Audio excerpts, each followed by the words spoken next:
It looks like each of these has something written on them.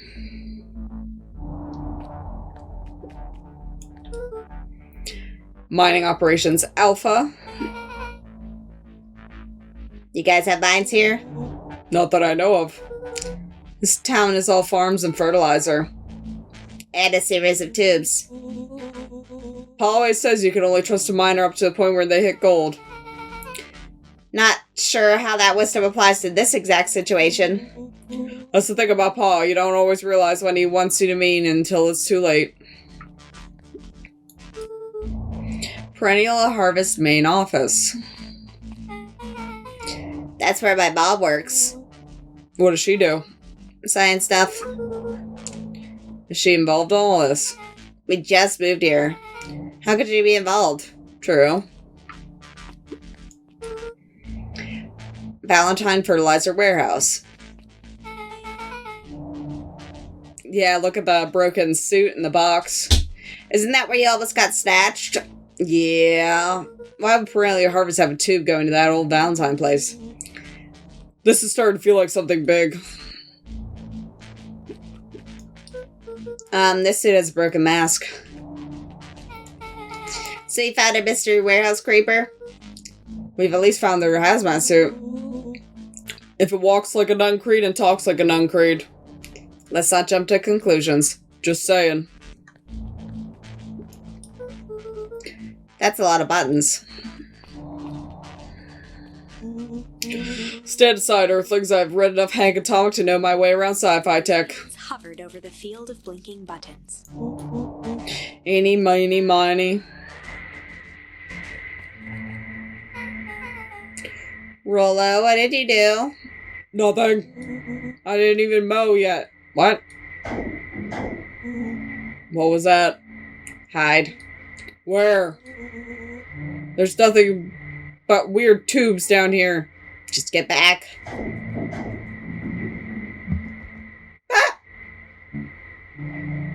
Shit. Shit.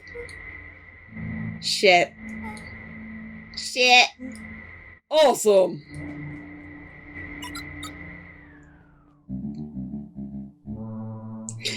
You all need to come with me now. We aren't going anywhere with you. Not until we get some answers. Mr. Underground Secrets. I told them it was an absurd password, but they love anything that makes them feel clever. They who? That's no matter. If I could keep you hidden until after the festival, I might be able to save your skins. We don't care about our skins. Hold now, I like my skin. This all stops now, Nuncreed. Joseph waited for a moment in silence.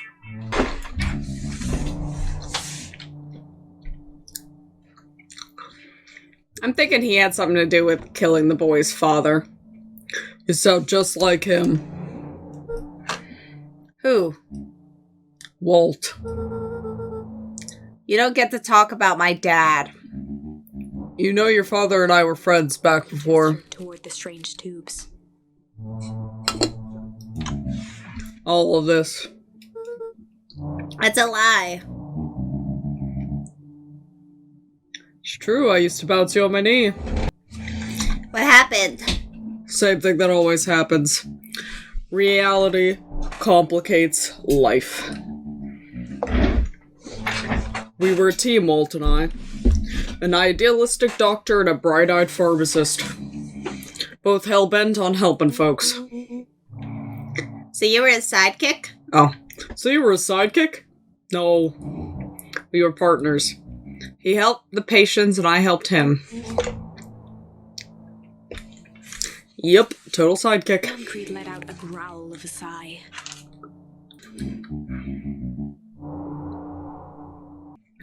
Luca, I need you to know this. I need someone to know this. One day, Sharper Valentine comes to us, says he's got an opportunity. He found something he didn't quite understand, and was willing to pay us both handsomely to help him understand it. And my dad said no. Your father and I both believed in helping people, but the thing I could never get him to understand was it's a lot easier to help others if you help yourself now and then. Classic sidekick to villain plotline. Walt loved being righteous almost more than he loved his family. He was wrong about one thing, though. When he begged me not to take Valentine's offer, he said, Joseph, if a person says yes one time to Sharper Valentine, he'll make sure they keep on saying yes to him until the day he's dead and gone. He shook his head wistfully. Sharper's long gone, but he still got me saying yes. Is there a point to this sob story? Not really, no. Just an old man trying to delay what needs doing. Creed took a menacing step towards the children. I tried to keep you safe. I tried to keep you and Juniper out of this, but you forced my hand. He began to laugh. What? You really don't know. My Gram isn't out of this. She's been scheming right under your nose. Juniper? Seems like she's planning on crashing the town's party. She's going to disrupt the festival. Why would she? The color drained from Nuncreed's face. How does she know? Apparently she knows a lot of things. What? Let's just say this isn't the only underground lair we busted into today. And honestly, hers was way cooler. She's got maps and explosives and bad intentions, man. Nuncreed grabbed Luca by the shoulders. His eyes were frantic. You need to tell me what she's going to do right now.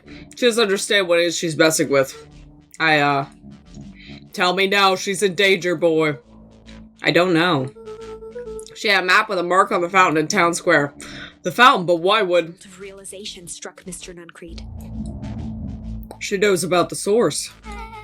The heck is the source? If she tries to destroy the source, it could catalyze and... Dear God, she's going to freeze us all.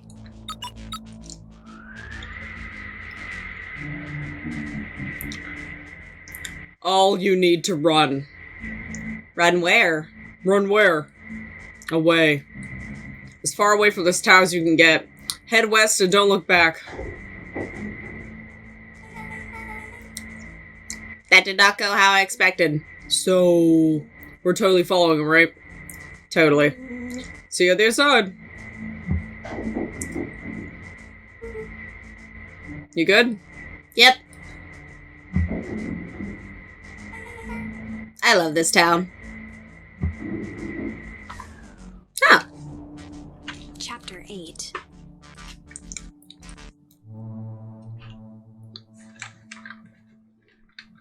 The cold, hard truth. Beck leapt up, allowing the suction to yank her into the dark. Dimness eclipsed around her like the shutter of a camera as she seemed to cover great distance in mere moments. Her only points of reference were glints of upcoming turns, which approached with frightening speed, only to carom her gracefully along. She heard the tinny, distant echoes of Rollo's glee. Once she stopped fighting against it, the ride was impossibly smooth. Then, all of a sudden, as if minutes had passed in an instant, light blazed into view. A burst of wintry air snuffed across her face, and she was flung out into the cold.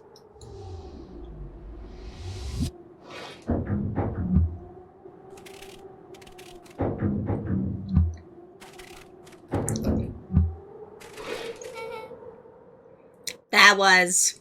intense? Yeah. I think I might have parted with some fluids in there. Any idea where we are? Somewhere cold. Doesn't look like it got on any of us. It doesn't feel like we traveled that far. So where did it all go? This place sucks. Why would anyone want to blow something up out here? Only one way to find out, I suppose. We gotta catch up to Nuncreed. I think you went this way. Okay.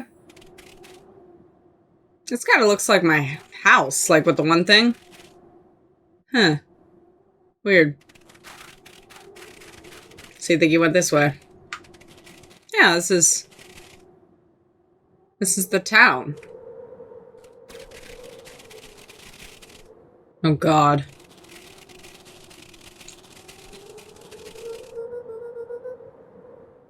So is this like an old version of the town, or did we somehow get sucked into freaking one of the other, like, in time, in a way?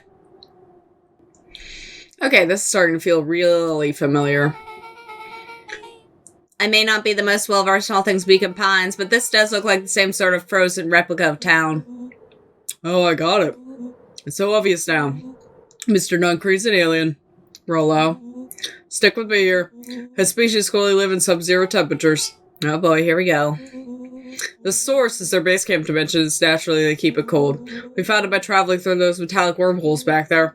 The final objective: kill us all and shapeshift into Beacon Pine citizen of their choosing. You never really had me, but you very much lost me there. You get used to it. We should keep moving. As they rounded the corner to the frozen town square, they spotted Mr. Nuncreed inching cautiously toward a pit at its center. He held his arms out gingerly, as if approaching a beast in the wild. Upon closing the distance, Luca recognized what Nuncreed was after. Gran stood confidently at the edge, one arm outstretched over the abyss. Nearby, a wheelbarrow had been emptied out. She held a lit torch, which flickered in the bitter wind.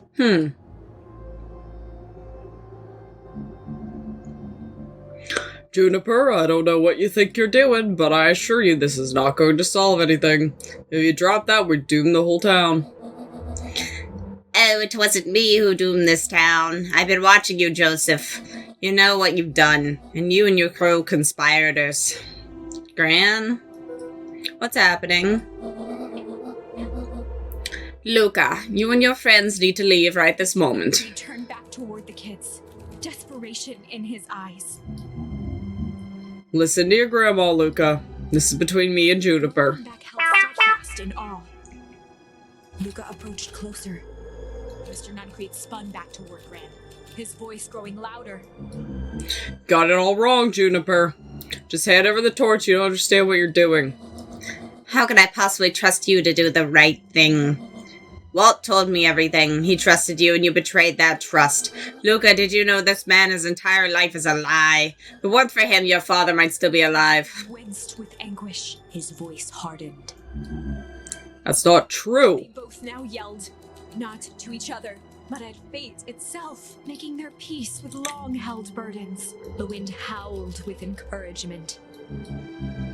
Walt was like a brother to me. We just had different ideas about how to affect change. Very convenient that your way of help just happened to lie in your pockets. Now that's not fair. Menaced at each other, both catching their breath. The moment balanced on a knife's edge. Amid a blur of emotions and memories, Luca's mind flooded with questions. The wind calmed, as if to give him the stage. And in the stillness, he began to weep. And in the stillness, he began to weep. It was all just too much. Falling to his knees, Luca whimpered softly. The tears crystallized as they hit the snow. Gran stared at Luca for a moment with warm sympathy, remembering why this was all necessary. This'll all make sense soon, Luca. And then everything can go back to normal. I He promise. stiffened up and brandished the torch at Mr. Nuncreed. You can't hide behind those people any longer, Joseph. Once their precious source is destroyed, we'll see where their loyalties fall. Juniper, don't. Ignoring his final plea, Gran flung the torch into the deep darkness. She smiled and exhaled in relief. Mr. Nuncreed moaned in resignation. The torch echoed as it ricocheted down the hole, punctuated with a thunderous thud.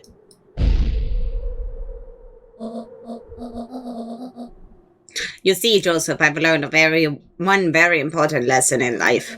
If you want things to change, then you must be willing to. Could finish. The ground shook her to silence.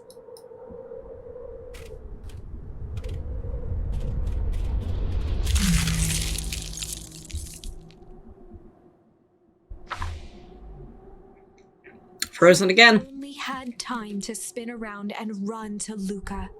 Her attempt to shield him, an honorable but trifling act. Unflinching love, pitted against an unthinking horror. There was no contest. Her warm embrace froze in an instant.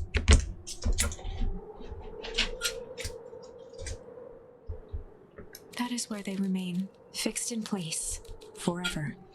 And so, our story ends on this melancholy scene. In a town brought low by its secrets, sits the frozen statues of a misguided band of meddlers. The end. Well, that was dire. On the bright side, we finally figured out where all the ice is coming from.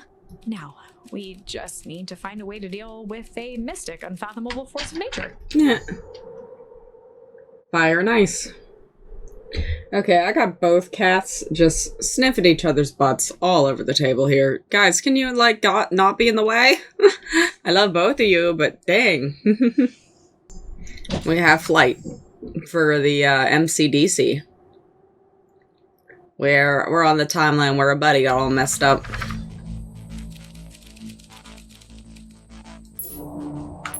Flight. Luca drew himself up and decided to take the only option they had left. Flight. He squinted down the barrel of the mission control defense cannon, aiming it through an opening in the dense tree branches. He looked up with surprise as it struck true and taut. Wow, I can't believe that worked. Hey, Mr. Kerr. We'd love to hear your thoughts. I'm afraid we have places to be. Come on, Eggy. See ya, jerks. Fine, we know where that leads them. This way, we'll take the tunnels. Luca and Iggy winced as they sprinted through the thicket.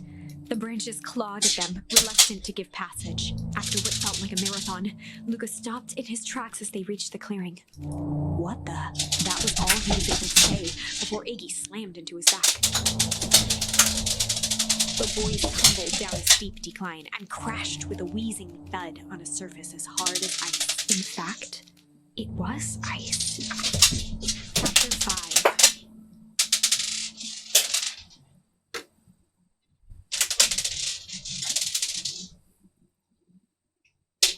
Cat's playing with something.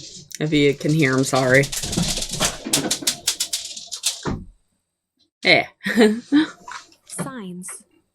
God, we're all the way back at chapter 5. They stood silently, catching their breath. The sky was like sapphire. With each breath, a plume of steam escaped from Luca's lungs. Let's keep moving.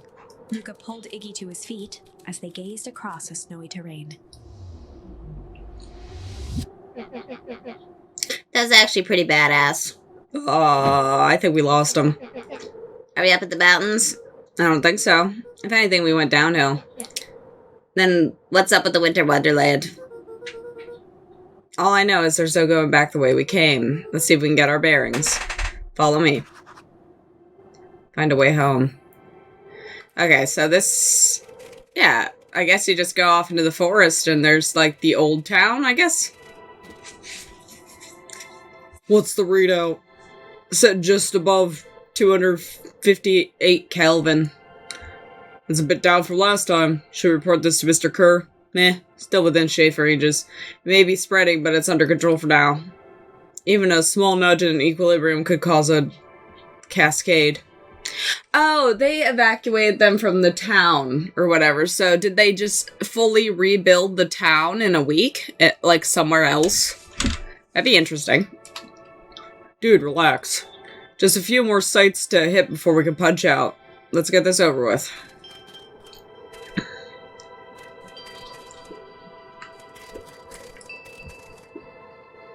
What's all this? Hard to say with all the snow.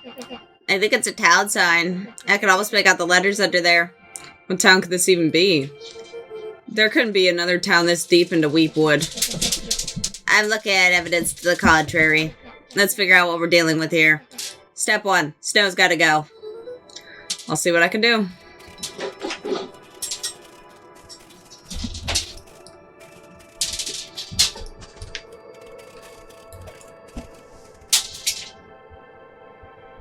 The boys stared in disbelief at the sign that now clearly read, "Welcome to Beacon Pines."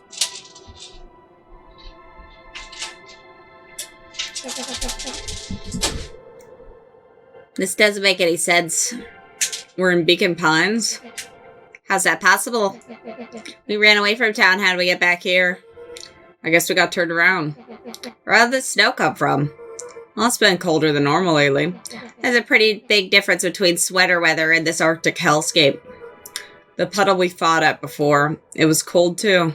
Maybe all of it leads to one source. You think it's related? What the hell is going on? We're gonna get you some answers. Let's keep moving.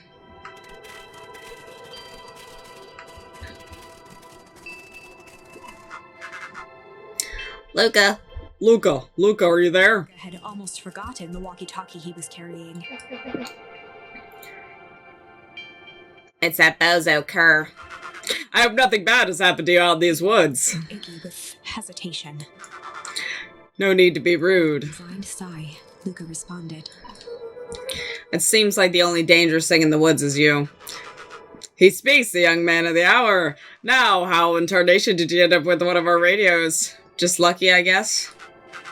Boy, howdy, you Van Horns are full surprises, aren't you? You knew my parents? Never had the honor of meeting your father, but your mom sure was a handful. Winced, shoving the walkie-talkie back into his pocket. We gotta keep moving.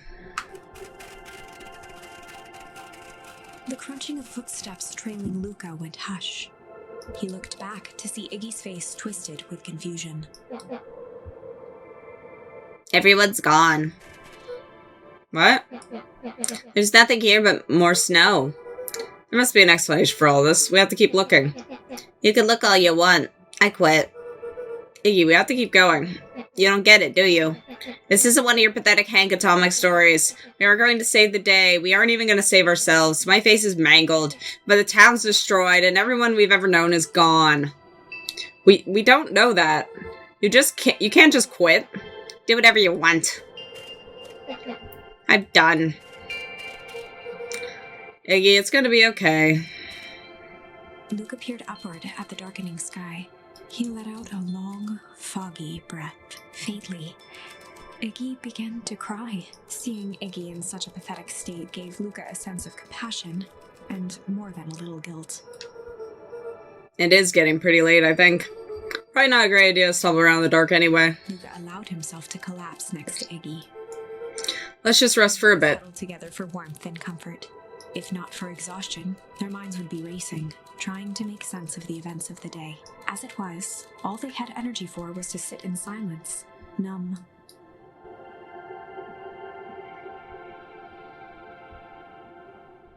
Something's gonna happen. Some more ice.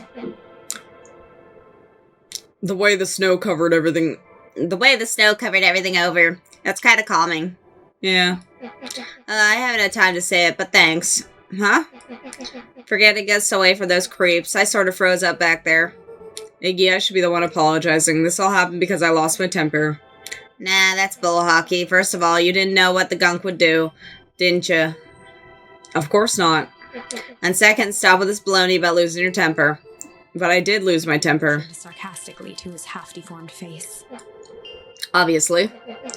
But that's exactly what you should have done.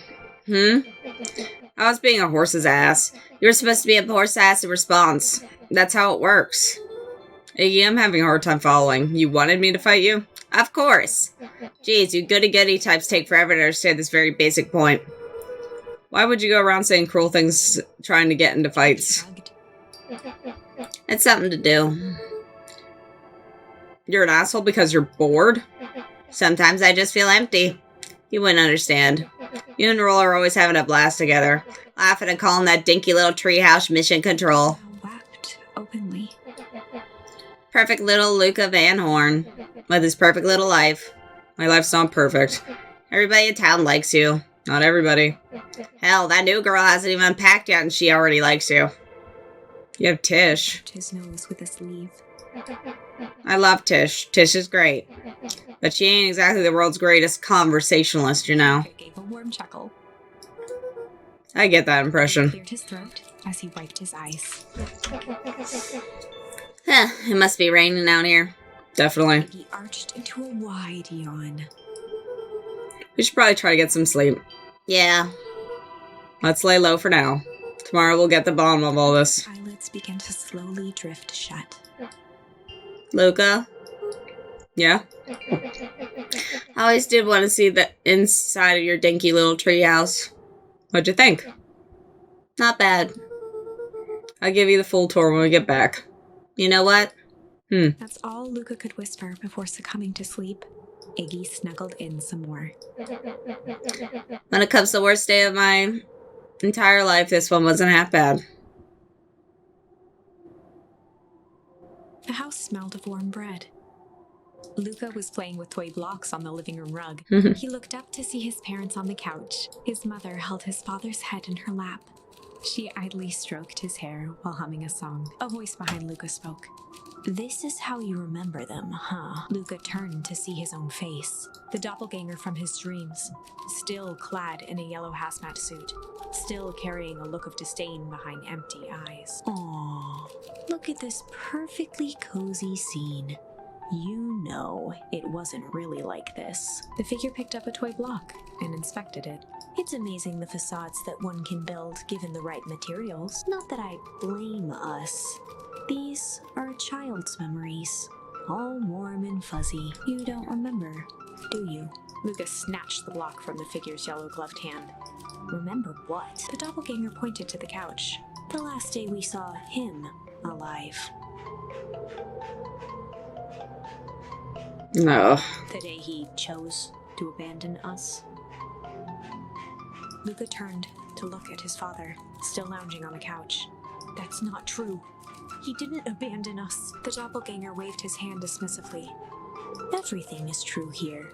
It's just a matter of what we choose to see. Well, let me show you. The world flickered and pulsed. Luca was sitting next to his bed, listening to his heartbeat with one of his dad's stethoscopes.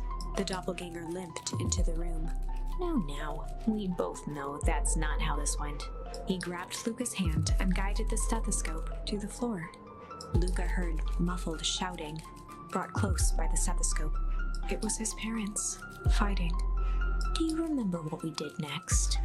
Luca gave a slow nod and crept down the hall to peek through the banister. He could see the outline of his mother at the bottom of the stairs. Damn it, Walt. We can't afford to get involved in this. She was scared. His father stepped forward. What am I supposed to do? Just watch? There's a sickness in this town, and we both know who's behind it. I swore an oath to help people. I won't turn my back on them. Luca's mother grabbed Walt. She was crying, pleading. I can't lose you. Walt calmly removed Eleanor's hand from his shoulder. What's right is right, and what's wrong is wrong. I could never live with myself if I let Sharper get away with this. Eleanor raised her voice. Spare me your bullshit platitudes. What about our son? Luca flinched, dropping the stethoscope down the stairs. Walt turned with a panicked smile. Luca, is that you, buddy? With tears in his eyes, Luca descended the stairs. Mom? Dad? What's going on? Walt dropped to a knee to meet Luca eye to eye. Nothing, buckaroo. Your mom and I just got a little overexcited is all. Luca placed the stethoscope against his father's chest. His heart was racing. It sounded like you were going somewhere? Walt gently removed the device from Luca's ears. Listen to me, Luca. I have some business to take care of. I'll be back in time to tuck you in. Luca hugged his father tightly.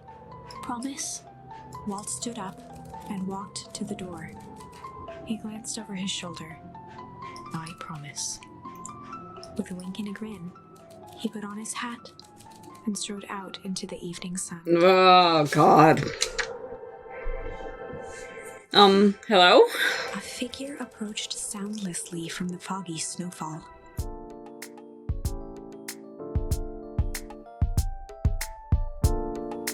Thanks for watching. Please like, comment, and subscribe. And come join me again. Bye!